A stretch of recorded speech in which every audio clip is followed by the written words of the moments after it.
Greetings from Doswell, Virginia. We've been here before. The sign out on the highway there, which by the way, we're right across from Paramount's King's Dominion or Kings Island, King's Dominion. We're right across from King's Dominion. It's not Paramount's anymore. That's how I always remember it though, because they owned it for a little while. Secretariat, the horse, the most famous racehorse of them all, the most powerful, the giant heart, who ran faster than any other in the Belmont Stakes. Secretariat was born on this land. Now, the last time we came here, we saw the sign on the street, but it wasn't open. But today, it's open. It's very quiet. We are here, it says, in front of the Farm Bureau Center. And we've got to get ourselves over here to this area, which it says is the Secretariat Historic Register area. Meadow Hall is number 10. I wonder if that was the Chenery's house or if it's a new building that was built there. But either way, we're going to be going over there and seeing what we see. It's going to be a fun day. I'm excited to see this area just because I love horse racing and I very much love this horse. So this is kind of one of those things I've always wanted to see. Then we're going to Washington, D.C. for lunch. So this is a big day, big exciting travel day. Lots of fun things to do. Stay tuned. So here is the Stallion Barn. It says this housed as many as 6 stallions at the Meadow Stable here, each with its own separate stall. It said that they had Secretariat and Riva Ridge here. It says they stood at stud, which means after a horse is retired, they send a male horse out to stud, and then people pay a lot of money for their horse to mate with Secretariat so they can have a horse that was bred by that great horse. Riva Ridge won the Kentucky Derby the year before Secretariat. This is all from some event they've had here recently. But Riva Ridge had won the Kentucky Derby, but not the Triple Crown. Still an amazing feat to win the Kentucky Derby. It's kind of luck to win the Triple Crown because the horse needs to be able to be not only a great horse, but also have the luck to win all 3. I mean, you come in second in one of them, you don't get it. Announcing the Secretariat Heritage Center.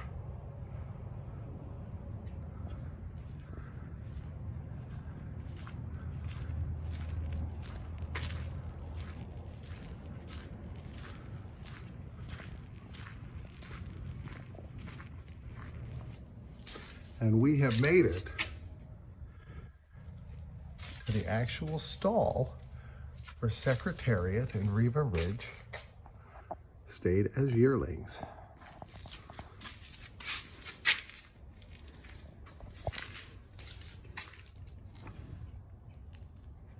You can see what it looks like in there.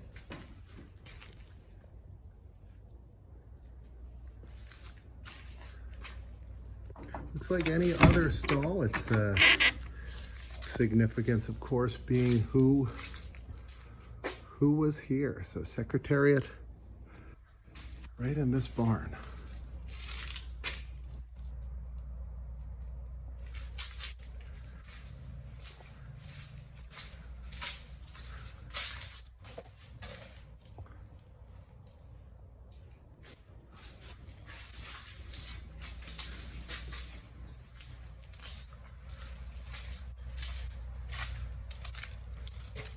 You can see here where the horses will chew on the wood and kind of gnaw away at it.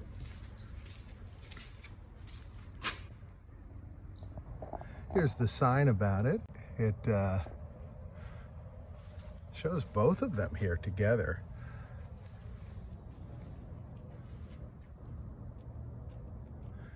Mentions Penny Chenery. So her father had owned the farm, and then he had had a stroke, and so she had kind of taken over, even though it wasn't the career she thought she wanted, but she did very well at it and saved the farm.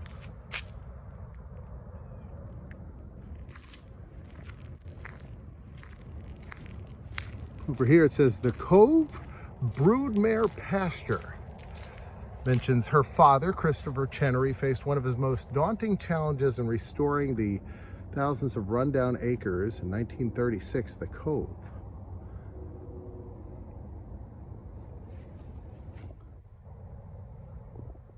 I believe Penny passed away last year or the year before that.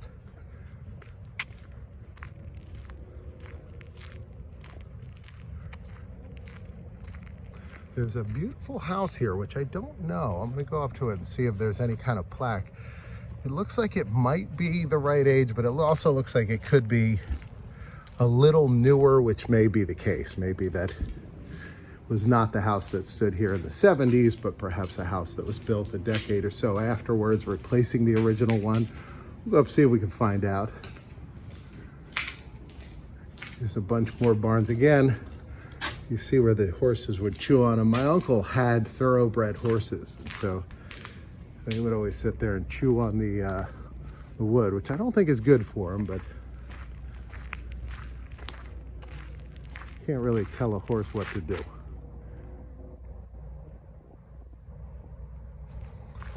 They have a cemetery here. I believe Secretariat is buried in Kentucky, and I'm not sure where Riva Ridge is, but I know they're not here. These are the three horses that are here. There is Impertence, died in 1972. Hill Prince, died in 1970. And Sun Bow. Says that Hill Prince won the Preakness.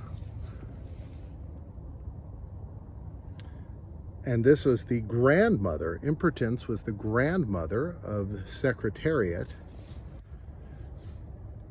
And this horse, Sun Bow, sired Mangohick, which was Mr. Chenery's first stakes winner.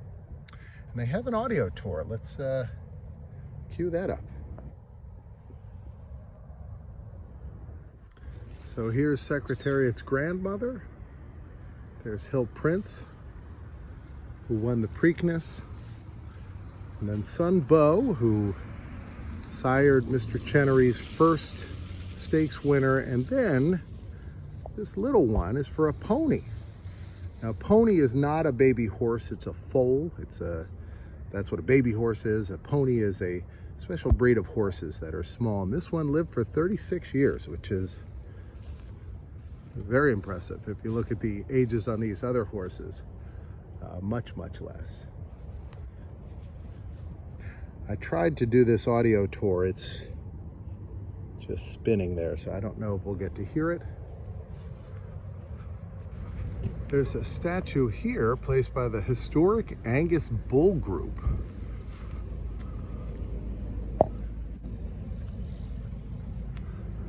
And over here, there's a couple love statues. One over here, one right here. Looks like it's made out of lots of recycled things, including a baby seat and a tire. A bunch of little decals from the back of cars, Buick, Dodge, BMW. Virginia is for lovers. Look at that. Looks like part of an old car there. That slogan came about. The idea was that it was going to be an ad campaign where they would say Virginia is for horse racing lovers, Virginia is for hiking lovers, Virginia is for food lovers. And then they just settled on just saying Virginia is for lovers.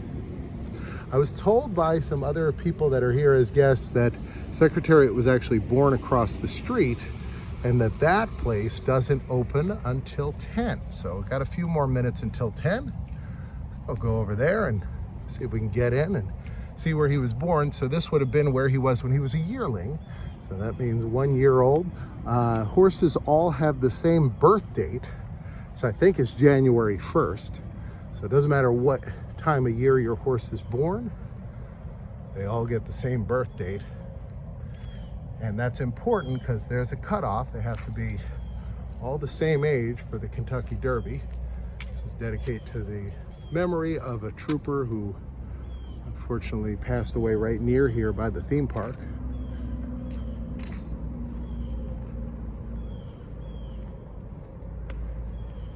Wow.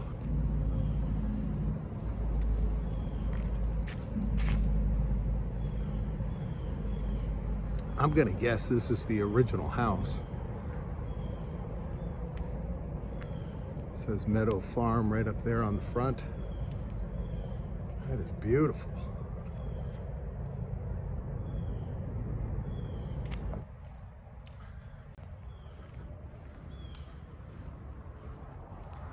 A little plaque over here. Let's take a look at this. I think this is the same plaque that's out on the road there.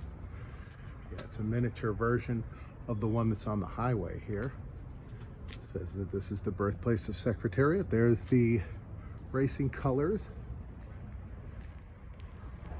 If you're not a horse racing fan and you're kind of wondering why is Secretariat so significant, there's a couple things to understand. First of all, horses like to race.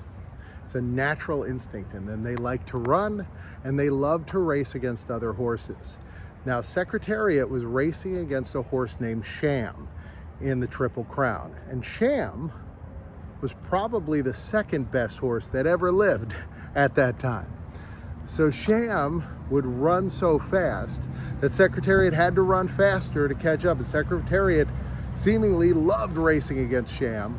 And Secretariat, of course, beat Sham in the third race. So there's 3 races to the Kentucky Derby Triple Crown. So you start with the Kentucky Derby, then you get the Preakness, then you get the Belmont Stakes.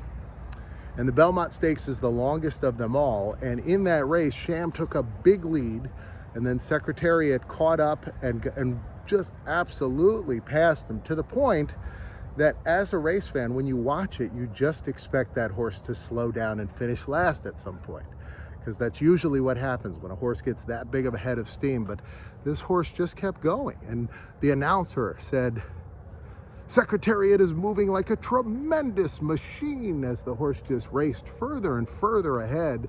And you know, when that horse crossed the finish line, the other horses were way behind. It wasn't even a challenge. So this was the first horse at that time to win the Triple Crown in decades and decades. Since then, we've now had American Pharaoh and another horse, blanking on who the other one was, but we've had a couple now lately, and winning the Triple Crown is something else. But this horse won it so decisively at the end, and was such an exciting race because there were 2 amazing competitors in that race. So it says here that this was the Morris family that owned the original 1812 mansion. So this one obviously was built later. I don't know the age on this, but I think that this would have been the one that would have been here in the 70s. That architecture looks to me like something that would have been built around then. But it says here that this family, this was their cemetery plot. Now it says the headstones have all disappeared over the years, but they're all buried right here. All right, we have made it across the street. And this is Secretariat's foaling shed. This is where Secretariat was born. And let's see what they have a big placard here. You can tell some horses are around. It smells like horses over here, which I'm pretty used to and kind of expected across the street, but there were no horses there, I think. So here is the foaling shed. Here's a picture of Lewis Tillman Jr. holding Secretariat. And it said when he was born, "There's a whopper. He was beautiful and as red as fire."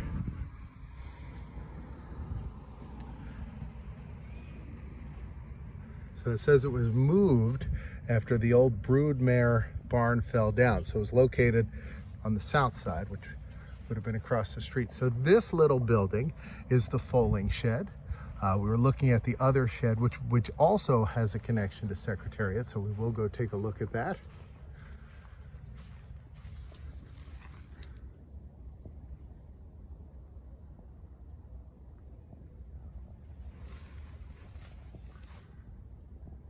So this is where Secretariat was born. So it says here, this is the stable and training barn. It says, they show a picture of the other side. They say the Secretariat and Riva Ridge both stayed in that one. It says this is where they first learned to accept the bridle, saddle, and jockey on their backs, and the rest is history. And here's on the other side, it says stall house both Riva Ridge and Secretariat while in training. So that's this one right here. So it wouldn't be this window. It would be the second one, which would be this one.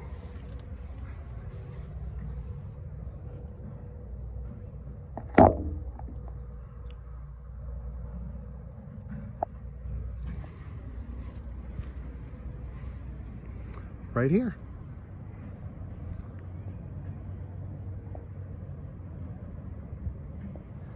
If you get a chance to watch the Disney movie Secretariat, I really like it.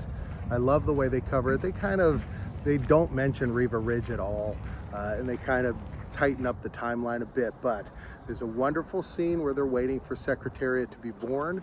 I don't think they shot it here. I think they shot it somewhere else, but it's very cool to see that and to see the real locations. It's fantastic. Arrived in Washington, D.C. Turn right, then take a slip. I'm at Old Ebbitt Grill. I met up with my friend Jeff. They have oysters here, and they're known for them, so I had to get the oysters. I also was interested in the chili, but chili and oysters didn't sound great, so I went with the Maryland crab soup. This restaurant appeared in the movie In the Line of Fire. Here's that Maryland crab soup, which was fantastic. I got two different types of oysters. I don't know which was which. Jeff got a roast turkey sandwich. Jeff's a reporter for the Washington Times, so he actually came out of the White House to do this video, which I think is fantastic. We went around and toured the bar and the restaurant to see if we could find the spot where they shot the movie, which we did. It's in the bar that's in the back here. Here's a picture of Clint Eastwood with the cast, and it looks like it's signed here. And him and John Mahoney have a scene. They're sitting at the bar right where these two stools are. And they're talking about whether Clint should continue being an agent. So Clint Eastwood and the dad from Frasier are sitting right there in this movie, which is really cool to think about. I love that movie. Now, while this is the oldest bar in Washington, D.C., the old part is this physical bar. Apparently, the restaurant has moved different times. They have a case full of guns, so I thought that was great. They also have ducks on the wall in this room. It is a very cool restaurant. We are walking over to where they shot a scene from In the Line of Fire, but we were in this area when I did the D.C. cab locations. And the DC Cab Parade went right up this street, and then they all ran up the steps here. So Mr. T, Paul Rodriguez, all of them were up at the top of the steps getting a commendation from the mayor of DC at this, which is called the District Building, and it's now the John Wilson Building. It was all here. Here, this is my friend Jeff. Hey. Jeff came out of the White House to do this video, which I think is very important. This building, so this is the old post office. They call it like the old post office. Pavilion, then for a brief time listed Trump Hotel, and now it's the Waldorf Astoria. The reason why we're here is, in addition to shooting the scene at Old Ebbitt's Grill, they shot a scene on this street for the movie In the Line of Fire. They shot very little in Washington, D.C. They did most of the film, like they shot at the Ambassador Hotel in Los Angeles, a bunch of other places to stand in for Washington, D.C. They shot 4 weeks here, and then I think they shot like 8 weeks in California. So most of that movie was either shot on a soundstage or somewhere in California. But there was a scene right here, and I'll show it to you. So in the movie, you see the presidential motorcade. I think it's coming right down this way, but I know it comes right in front of this building. And they say, okay, you know, POTUS wants to get out and shake hands. So Clint Eastwood's running alongside the motorcade, and he's out of breath. It's windy. So I went back a little bit to get out of the wind, just so you can hear a little better. So the POTUS gets out to shake hands with people. Clint Eastwood's looking at everybody in the crowd. He's sweating, and Rene Russo notices this. His boss notices this. They all think he's too old for the job. And of course, that's the plot of the movie. But that all happens here, and that's the next scene after the scene at Ebbett's Grill. So right after where we had lunch. It's almost my last name there. Stilton Hutchins did this statue of Benjamin Franklin. Jeff reminded me of something when Donald Trump had his inauguration. This was his hotel, and this is where he stopped. Do you think it was on this street? Yeah. So he stopped on this street. So every time they do the inauguration, it comes down here, and so he actually got out right here. So if you happen to see that in the news or anything, this was where he got out. The president usually gets out at some point, which must make all the Secret Service as nervous as can be.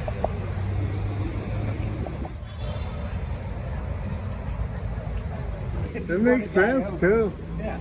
So here's the entrance. It says here up at the top, it has like a ghost of a previous something center. Place at Christmas time, they replaced this with a Christmas tree. This very real looking tree is replaced. Yeah, it's hard to believe. So this is inside the lobby. Look at these chandeliers. And I like the steel structure that they have. Looks like you feel like you're inside the Eiffel Tower or something. Did you? So how long ago did you play mini golf? When was that? Mid-90s. Mid-90s. Oh, right. So that's when you were in college. Wow. So this must have been very different if they had mini golf in here. Very, very. Was it not as upscale? It was not as upscale. They did not have as many. They did not have an upscale restaurant. They had Glass several different elevator. types of restaurants. Wow. Okay. So they had like, more like TGI Fridays type fare, you think? Or There was a Fridays here. whoa. And there was also different shops, like souvenir shops and things you could buy. It was more touristy than. Fantastic. Beautiful. So Jeff was just telling me this theater here, the National, they're playing The Wiz right now. So Letterman came here. Do you think this was during the late show era or late night? Late show. It's definitely during the late show era because I was living here in the mid-90s. He came, he did a couple of days of shows. I don't remember if it was a full week or not. And they did them all from the National. I could not get, I tried, I could not get tickets. And you can get tickets. Very cool. I went recently to the International House of Pancakes where he went on a like a little joke where him and Paul went over and had pancakes with some of the staff members. And I went to that in Verona, New Jersey. And I went to the Taco Bell where he worked the drive-thru, which was also in upstate New Jersey. So, very cool. Letterman location.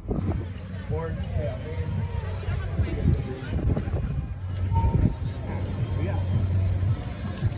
It's interesting that Secret Service isn't trying to block or Yeah. just let them do whatever they want.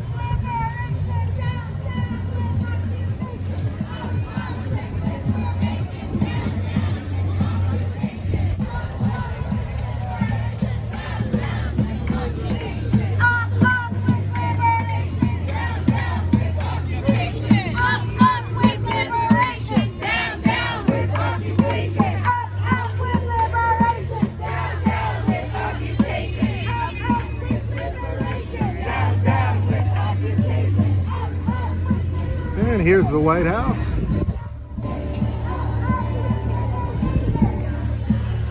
Very cool. There's a lot going on outside the White House. Yeah, this was bad on Saturday. Ah.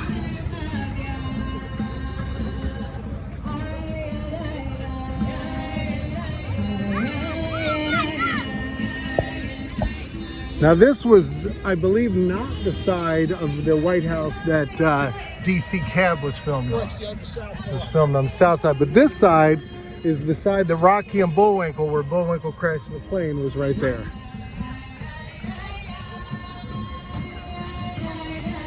And then there's the canopies for all the TV networks. Oh. Oh wow, so that's all the TV stations right every there. network like NBC, CNBC, MSNBC, Fox News, CNN, CBS. You see those? Oh, very cool.